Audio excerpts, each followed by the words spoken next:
Hanukkah, everyone. Happy Hanukkah. Can you hear me in the back? Josh, you can hear? Okay, good.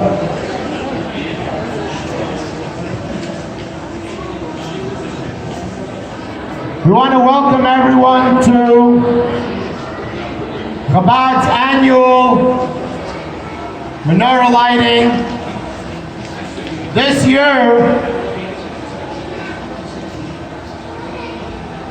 we're going to be going into our 11th Menorah lighting, which means that the last 10 years, we've made different menorahs out of different items.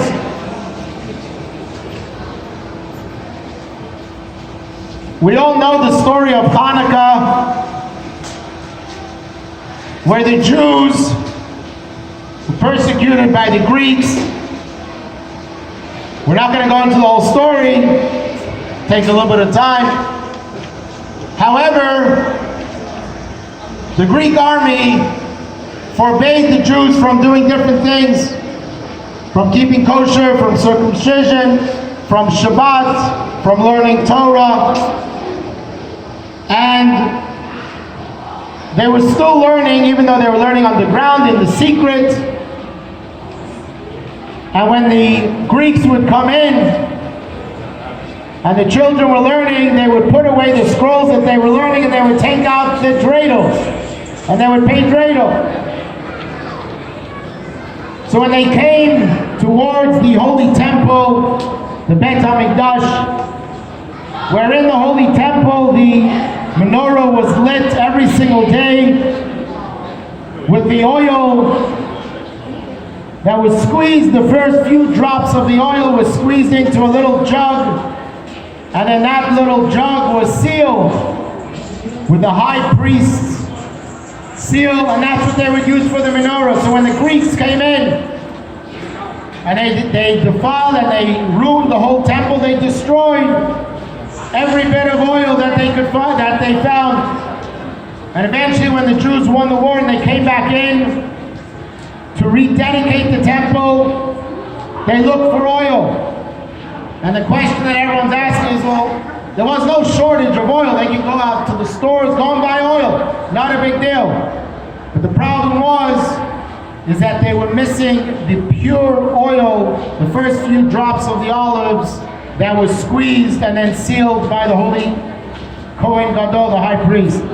And with that, they found one little jug.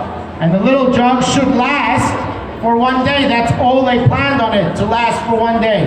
And God made a miracle and it lasted for 8 days.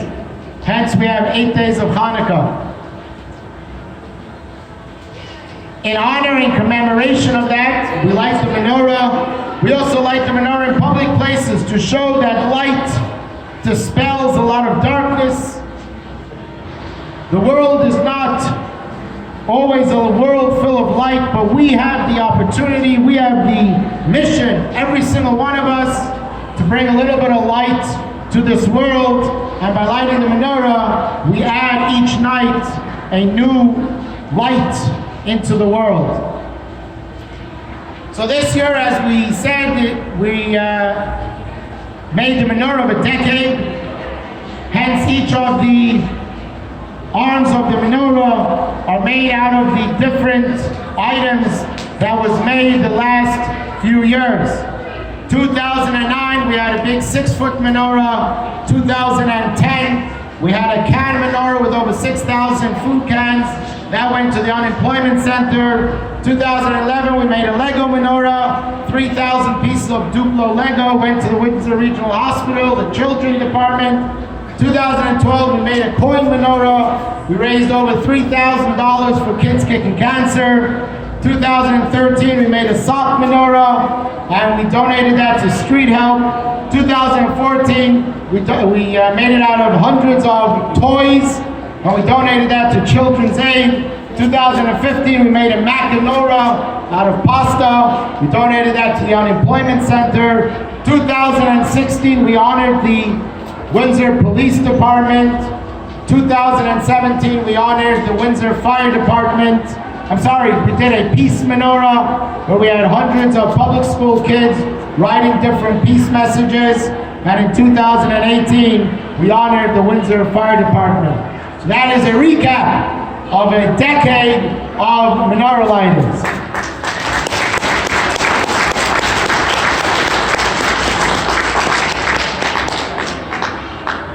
We're happy to have with us Mayor Drew Dilkins, who unless he's out of town, every time that I've reached out to him, he's always come, he's always been part of it. I want to thank him and I want to ask him to come up and say a few words. Mayor Drew. Well, thank you very much, Rabbi Gilper, and happy Hanukkah to everyone who's here. And it's certainly been a great year in the city of Windsor. So many excellent things have happened here, seeing our city grow and develop and become stronger each and every year, certainly over the last 10 years. But this year was remarkable. And so many great things happened, and they're thanks to people like you. Thanks to these strong communities here in the city of Windsor that help make the city proud and strong. Now, there are two things I wanted to share with you especially, and for those of you who was here last year.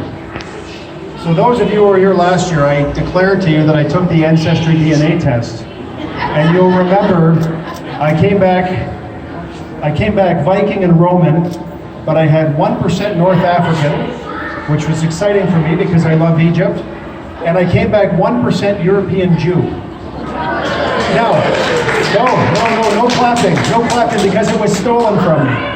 So Ancestry went through their process, and for those of you who've done Ancestry DNA, from time to time they update the status. I lost my 1% European Jew this year. It's been taken away from me. But I still feel such a great connection to you, and I wanted to share that with you. The other incredible thing that's happened this year, and I hope you have a chance to see it for yourself, is what we've done at Bright Lights. And Bright Lights is an event that is designed to bring our community together, recognizing that we are the fourth most diverse community in Canada, that we have so many great things going on here, and each and every year we've made this event stronger. The first year, 60,000 people. Last year, 100,000 people walked through the gate. This year, you'll see new paved paths, a new washroom, a new entrance, a new parking area, more booths selling holiday type material, and overall a better experience, taking into consideration some of the things that we've heard from the users at the festival, including a different path for the train, things like that. And something we've been working on since year one is how do we reflect on the different communities and different cultures that we have here in the city of Windsor in a meaningful way. So when you go through Bright Lights this year, you will see a nativity scene. You will see an Islamic crescent with a star hanging from it. You will see Diwali lights from our Hindu community. You will see many things, and you will also see, very proudly, a very tall, a very bright, and a very beautiful menorah on display in Jackson Park as part of Bright Lights.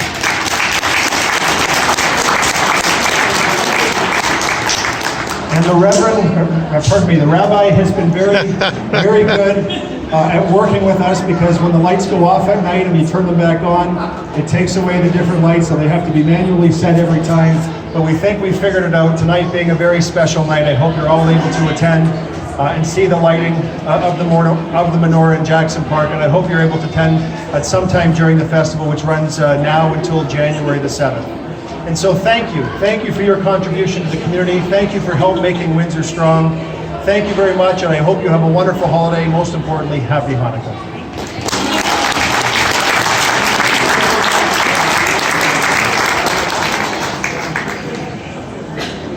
Thank you, Drew, and thank you for allowing and working with us to make sure that we get the menorah up. It's a 10-foot tall menorah. You can't miss it, so please go and see it. This year, Chabad of Windsor joined with the Jewish Community Centre to put on this unbelievable, beautiful menorah lighting. I want to thank Mark Abraham, Jane Katz, Executive Director at the JCC, and all the staff for helping and making sure that it all goes well. I also want to thank the Teshuba family, who Moshe Teshuba, who passed away a few months ago, was a regular here, I think, from the beginning, and They gave a substantial donation to make this happen. I want to thank you in his honor and his memory. I'm going to ask the president of the Windsor Jewish Community Centre and the Federation, Mark Abraham, to come and address us on behalf of the JCC. Mark.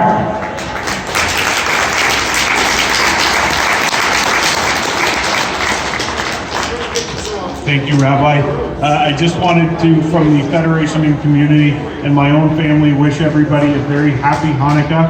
And we wanted to be a part of this event, and we thank the Rabbi for including us in this event, because as many of you know, one of the main things that I really want is for us as a community to be together at events like this. And so it is our honor to be a part of this.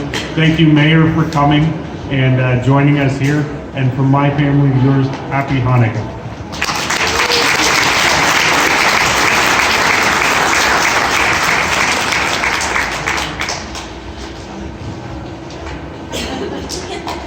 All the donations that we have from this year's Menorah is going to be going to Men United for God Food Bank.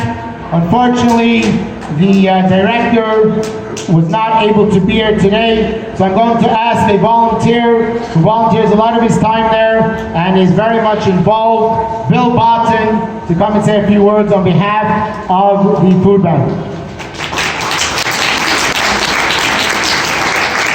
Thank you, Rabbi Galperin, and happy Hanukkah to everyone. I first want to publicly thank Rabbi Galperin and Rivka for all the work that you've done over the last 10 years. It's just an absolutely phenomenal effort that you've put into it, and very much appreciated. As the Rabbi mentioned, I've been volunteering at this local food bank, and again, it's like every other food bank in the city. There's tremendous needs, and we try to meet them. And rather than talk to you about the need, I do want to talk to you for a moment about the successes, because invisible to us are many of the people that use food banks. But I can tell you, whether they're elderly, whether they're new Canadians, or whether they've got drug or substance addiction problems, there are success stories. There are great people in this community that pitch in, many of them very, very quietly, and roll up their sleeves and serve food, distribute clothing, give a word of encouragement, and it's thanks to donations and the generous hearts of people like ourselves and like you here today that we can do things. So again, thank you to everyone and happy Hanukkah.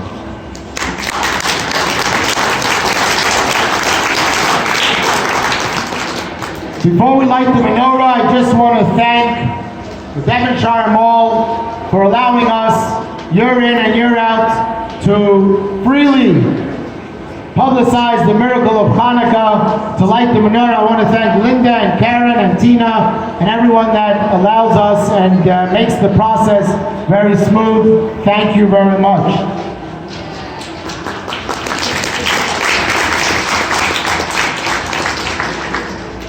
I'm now going to ask Mayor Drew Dilkins to come and light the initial flame, the shamash, and then I'm going to ask Mark Abraham to come and light the first candle.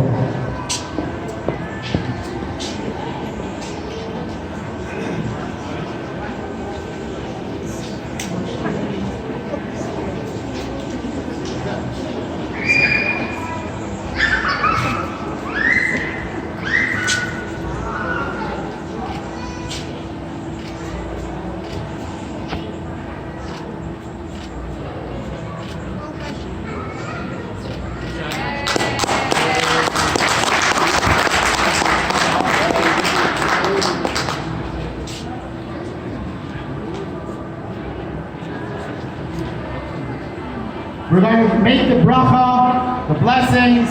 After that, we will light the menorah. If you know the blessings, please join in and sing together. Baruch atah Adonai Eloheinu melech haolam asher kiddushanu b'mitzvotav v'tzivanu להדליק נר של חנוכה.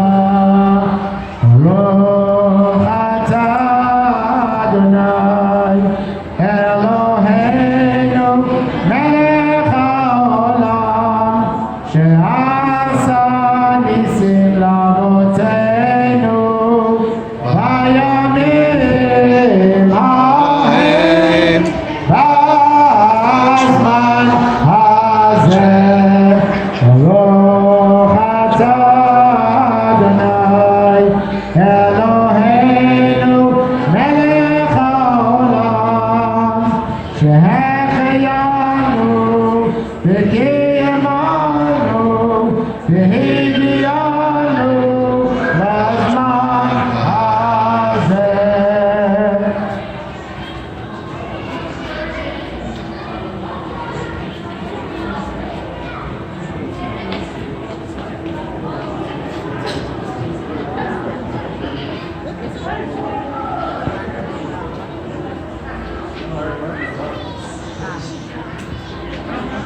right is not always so easy.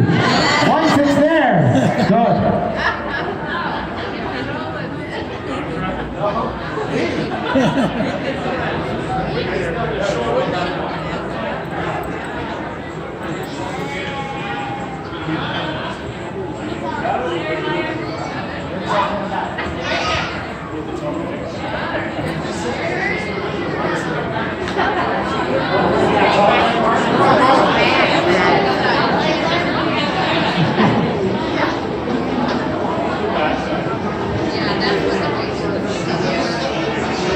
Rabbi, take my chair. Joe, let me take the chair. Oh, there you go. Never mind. I thought I'm the only one that needs a chair. You need a chair.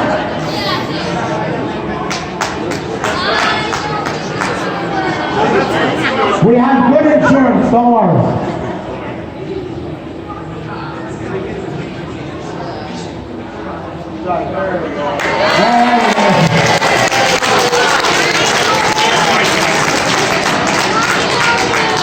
Everyone has their song sheets.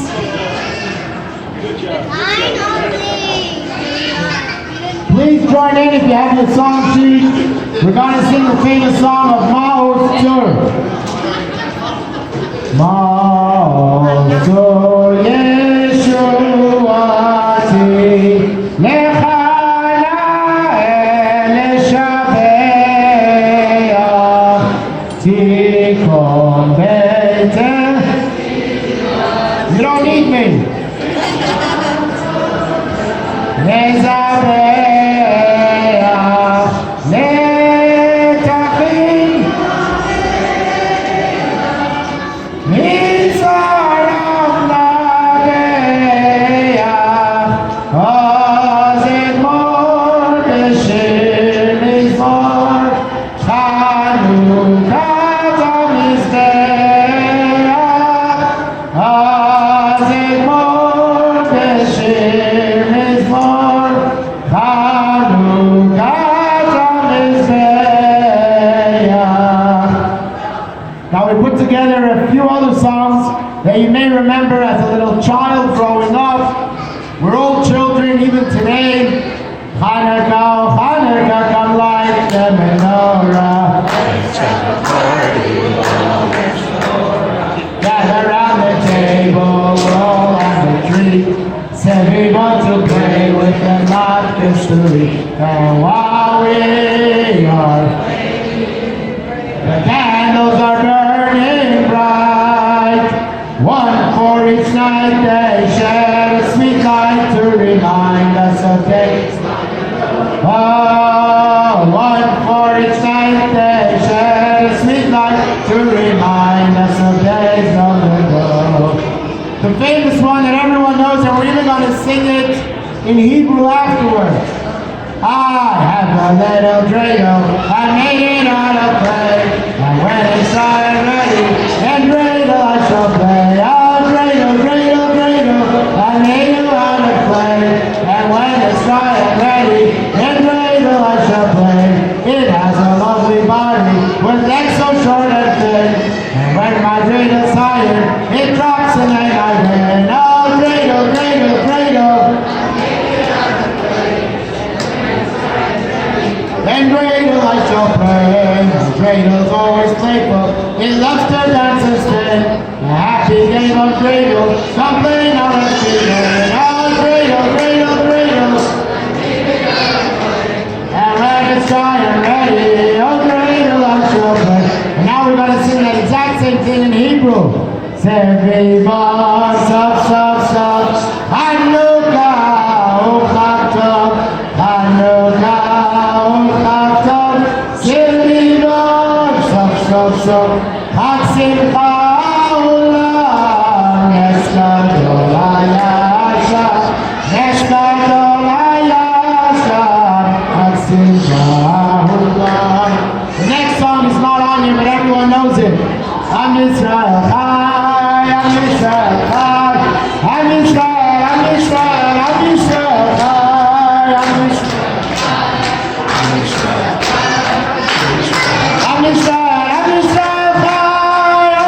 coming. There are crafts for the kids. There's latkes, donuts, and this year we even try to balance out our cholesterol